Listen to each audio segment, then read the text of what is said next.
pananalig mong tapat sa Diyos na tagapagligtas.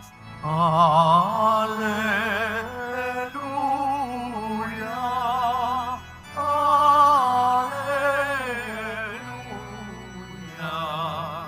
Alleluia,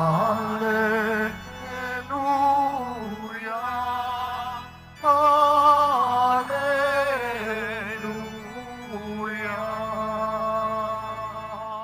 Sumainyo ang Panginoon. At sumaiyo rin. Ang pagpapahayag ng mabuting balita ni Jesucristo ayon kay San Lucas. Papuri sa iyo, Panginoon. Si Maria ay nagmamadaling pumunta sa isang bayan sa kaburulan ng Huda. Pagdating sa bahay ni Zacarias, binati niya si Elizabeth. Nang marinig ni Elizabeth ang bati ni Maria, naggagalaw ang sanggol sa kanyang tiyan. Napuspos ng Espiritu Santo si Elizabeth at buong galak na sinabi, "Pinagpala ka sa mga babae at pinagpala rin ang dinadala mo sa iyong sinapupunan. Sino ako upang dalawin ng ina ng aking Panginoon? Sapagkat pagkarinig ko ng iyong pagbati, ay nagagalaw sa tuwa ang sanggol sa aking tiyan. Mapalad ka sapagkat nanalig kang matutupad ang ipinasabi sa iyo ng Panginoon."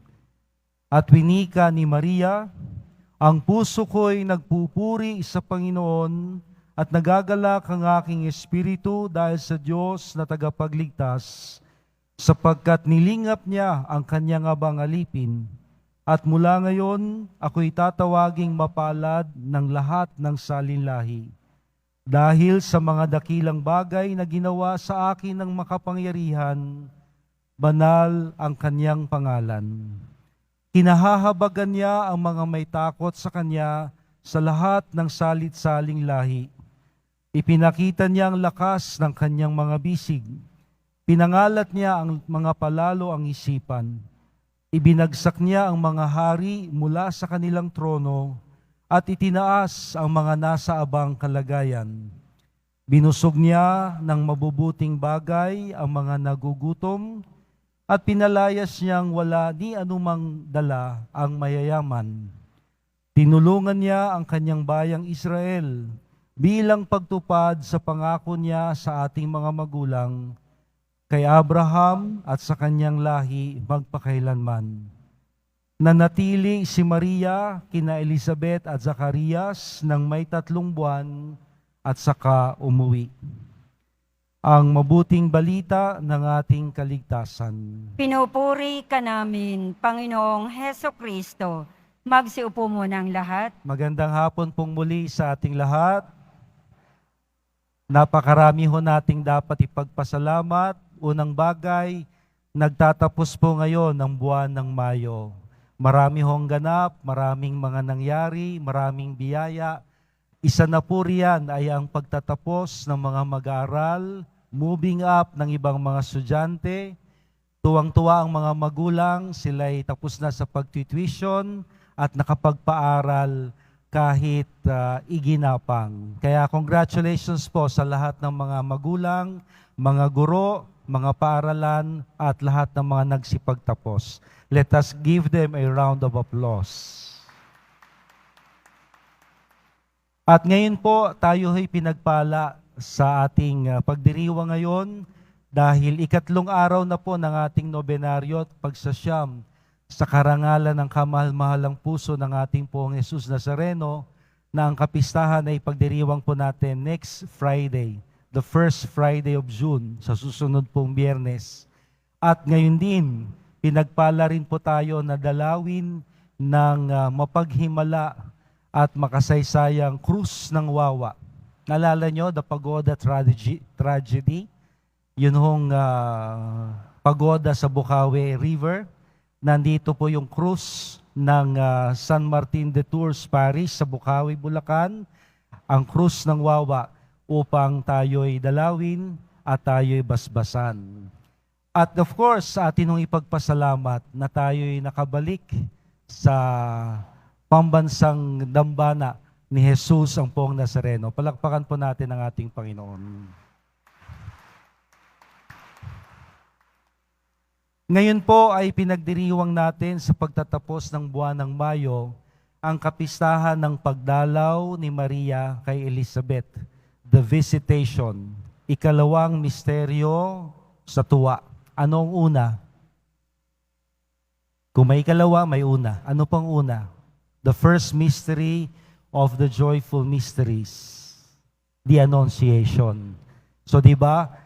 Kaya ho may pagdalaw o pagbisita si Maria kay Elizabeth dahil siya'y dinalaw ng anghel at ang naging pangkumbinsi ng anghel Gabriel kay Maria para siya'y sumang-ayon sa plano ng Diyos na maging ina ng Mesiyas. Di ba? Ang pinsan mong si Elizabeth, matanda na at baog. Ngunit ngayon ay 6 na buwan ng kagampan dahil walang di mapangyayari ang Diyos. At nang marinig po ito ng ating mahal na ina, si Maria, siya'y napasang-ayon. And the rest was salvation history. Napasa sinapupunan ni Maria ang Panginoong Jesus Nazareno sa kapangyarihan ng Espiritu Santo. Ang mga sunod na pangyayari ay ito po. Agad na gumayak si Maria upang dalawin si Elizabeth. Ang sabi ng iba, to see is to believe. Totoo ba ang sinabi sa akin ng anghel na si Elizabeth, matanda na at baog, nagdadalang tao? Dahil kung mapapatunayan niya na pinsan niya, jaundice, lola na, jaundice pa. Walang imposible. Kung kaya nga ng Espiritu Santo, kaya ng Diyos na ang baog at matanda na yung magdalang tao, siya pa kaya na bata't dalaga. Pero higit pa doon, ako ay mayroong sabihin nating practical na dahilan na nakikita na nais ni Mariang tulungan si Elizabeth. Tulungan sa kanyang katayuan na siya'y matanda na at nagdadalang tao at sa kanya ring katayuan bilang isang nagsisimula sa pagdadalang tao. One time ho, ako'y naimbitahan by phone. Sabi, Father, pwede kang magmisa sa sanctuarium. Sabi ko, sino hong namatay? Yun hong friend ko nag-request. Kaya lang, Father, ikaw lang ang pupunta. Hindi kita masasamahan. Bakit po? Father, alam mo na, namatayan din kami. Parang gusto kong tumanggi kasi wala akong kasama. Kaya lang, yun daw ang kostumbre ng mga Chinese. I hope I'm wrong. Pero sabi niya, yun daw ang kostumbre ng mga Chinese na pagka namatayan, within a year, hindi pwedeng dumalaw o makiramay sa ibang namatayan. Yun ang sabi nila, no? Or one time, meron akong narinig na, paano kita pahihiramin? Ako nga, gipit. Now, nakikita ho ba ninyo ang sitwasyon? Madali ho tayong tumanggi, umiwas sa pagtulong, sa kadahilan ng ramdam natin na ako ang dapat tulungan. Ako nga ay merong problema, tutulong pa ako. Which means, para hong ipinalalagay natin na our own needs and our own situations become an excuse for us to help. Sasaling ko sa Tagalog. Parang lumalabas ho sa ating pangangatwiran na exempted na ako sa pagtulong kasi ako nga ang dapat tulungan. Ako nangangailangan. Pero ho, I hope nakikita natin sa Ebanghelyo ngayon, kay Maria na ating ina, iba. Ramdam niya na kailangan niyang tulungan ng pinsan niya kahit siya mismo ay nagtataka at nagdadalang tao na. May pagtataka ho si Maria. Ako dalaga, magdadalang tao, ako magiging ina ng Diyos. Napa-oo na lang si Maria nang si Elizabeth ang ibinigay ng pangkumbinsi ng Anghel Gabriel. At dahil doon, agad-agad siyang pumunta sa kaburulan ng Huda upang tulungan si Elizabeth. Pwede ho sanang hindi na nagtuloy si Maria, no? Talaga, Jontis pala pisang ko, good luck na lang sa kanya. Kailangan ingatan ko rin to. Buntis din ako. Pero hindi. Isinantabi ni Maria ang kanyang katayuan, ang kanyang kalagayan, upang saklolohan ang ibang mas may matinding kalagayan. 6 na buwan nang nagdadalang tao, si Lola, si Elizabeth. At tiyak, sa unang pagkakataon niya ng pagdadalang tao, hindi naging madali ang lahat. Physically and emotionally. Alam niyo na ibig kong sabihin, subukan ninyo, isipin niyo, may lola kayo, at nabalitaan niyo, buntis si Lola. Ha? Kaya pa ba ni Lola? May asim pa si Lola? Di ba? Magtataka tayo. Aalalayan natin si Lola. Kasi yung kanyang magiging anak, tiyuhin o baka maging lolo pa rin natin. Anyway, ito ho ang nakikita ko na sana'y makita rin natin na isinantabi ng mahal na ina ang kanyang pangangailangang pansarili kahit siya mismo ay mayroong pinagdadaanan upang tulungan ang iba sa katauhan ni Elizabeth na may higit pang pangangailangan kaysa sa kanya. And it turned out, lumabas na sa pagtagtagpo nilang dalawa, naging biyaya ito para sa kanila. Si Elizabeth, nabiyayaan ng pagdalaw ni Maria, gumalaw ang sanggol sa kanyang sinapupunan, at narinig ni Maria mula sa labi ni Elizabeth, "Sino ako upang dalawin ng ina ng aking Panginoon?" At lahat ng kanyang mga sinabit patunay. Kung kaya, at the end, inawit ni Maria ang kanyang Magnificat, ang pagpupuri sa Diyos. At hindi doon nagtapos. Dahil sa kanilang pagtatagpo, dahil sa pagsasantabi ni Maria sa kanyang higit na pangangailangang magpahinga at mag-ingat, nagtagpo ang ating Poong Jesus Nazareno at ang ating patron si Juan Bautista na nasa kanya-kanyang sinapupunan ng kanilang mga ina. Ino ang nabanggit. Naggagalaw sa tuwa ang sanggol sa aking sinapupunan, wika ni Elizabeth, nang marinig ko ang pagbati mo, Maria.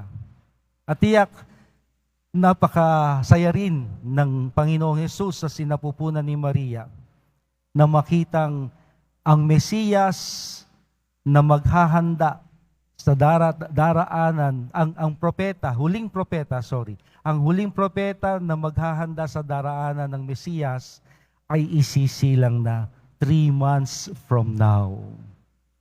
Kaya ito ang ginagamit nating ebanghelyo at pinagninilayan tuwing Gaudete Sunday, 3 linggo ng Adbyento, linggo ng pagsasaya, dahil may kasiyahang pinagsaluhan si Maria at si Elizabeth, at may kasiyahan ding hatid ang magpinsang si Jesus at si Juan Bautista sa kanilang sinapupunan ng kanilang mga ina.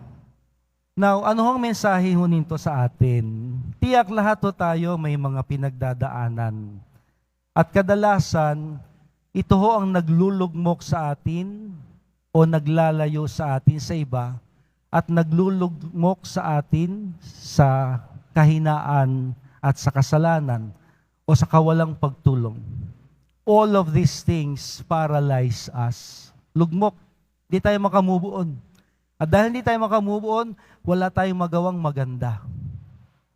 Pwede ba nating isantabi ang ating mga sari-sariling problema, kagipitan, pangangailangan, upang bigyang puwang at matulungan naman ang iba?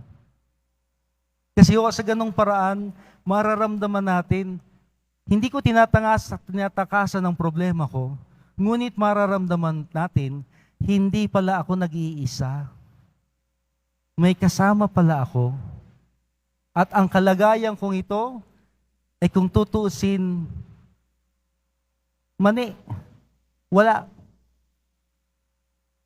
Kumpara sa pinagdadaanan ng iba. Kaya bakit ako malulungkot?